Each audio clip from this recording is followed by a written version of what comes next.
Yaxşımısınızlar dostlar? Ben Farida Eskender.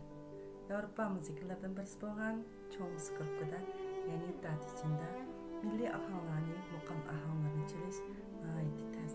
Çünkü çoğun skripkanın orni, şundaqla qurilishi hamda ovoz anliqi naiti kam bo'lg'achqa milli ahanglarni çeliş faqat oson to'xtamaydi.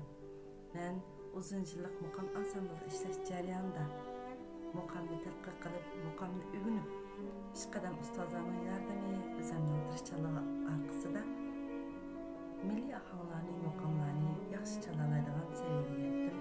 Tuanda